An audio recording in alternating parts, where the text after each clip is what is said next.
Hello guys, এই গরমের মধ্যে তোমরা সবাই কেমন আছো গো? আমাদের এদিকে প্রচুর গরম পড়েছে। এই ভেবো না আমি ওইদিকে কী করছিলাম, আমি ওদিকে চা খেতে খেতে টিভি দেখছিলাম, নাহলে একদম ভালো লাগে না।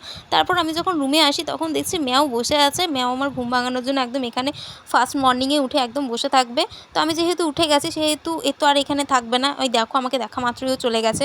বললাম না ও থাকবে না আমি উঠে গেলে। তারপর আমি একটু বাইরের দিকে চলে এলাম। যা ঠান্ডা আমাদের এদিকে পড়েছে বুঝতেই তো পারছো, ঠান্ডাতে বাড়িতে থাকা যাচ্ছে না, সেই জন্য আমি চলে এলাম আর একটা নতুন ফ্রিজ কেনার জন্য। হ্যাঁ গাইজ, আমার নতুন ফ্রিজ দেখো কোনটা ভালো লাগছে, আমার তো সবগুলোই ভালো লাগছে। তো সবগুলো তো আর নেওয়া যাবে না, একটাই নিতে হবে, তাই একটা চয়েস করে বাড়ি চলে এসেছিলাম। তারপর একটু সন্ধ্যাবেলায় আমি রেডি হয়ে আর একবার বেরিয়ে গেলাম বাইরের দিকে ঠান্ডা ঠান্ডা হাওয়া খাওয়ার জন্য। তো বাইরের এই যে খুব সুন্দর হাওয়া দিচ্ছিলো গাইজ, তো সেই জন্য আমি ভাবছিলাম যে বা যদি বৃষ্টি হয়, কিন্তু বৃষ্টি হয়নি।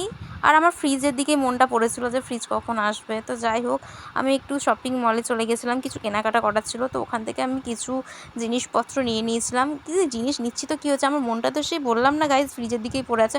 এখনও ডেলিভারি করেনি আমার ফ্রিজটা, কখন যে দেবে। আর তোমরা দেখে নাও এখানে কী কী পাওয়া যায়, বুঝতে পারছো তো এখানে অনেক কিছুই পাওয়া যায়। আর তোমরা দেখতে দেখতে কিন্তু আমাকে সাপোর্ট করো, আমিও কিন্তু সাপোর্ট করব তোমাদের। তোমাদের আমি এত ভালোবাসা দিই, তাও তোমরা কেন এরকম করো? আনফলো একদমই করবে না আমার নতুন পেজে। তোমাদের সবাইকে ওয়েলকাম। আর এই দেখো আমি এখন এটা বিল করাতে চলে এসেছিলাম। বিল করানোর পর আমি ভাবছিলাম যে বাইরে যাব, একটু খাওয়া দাওয়া কিছু করব, তা না, বাড়ি থেকে ফোন চলে এলো যে আমার ফ্রিজটা নাকি ডেলিভারি করার জন্য চলে এসেছে। তার জন্য আমি তাড়াতাড়ি একদম দেরি না করে চলে এলাম বাড়ি। কেমন হয়েছে তোমরা জানিও আমার ফ্রিজটা।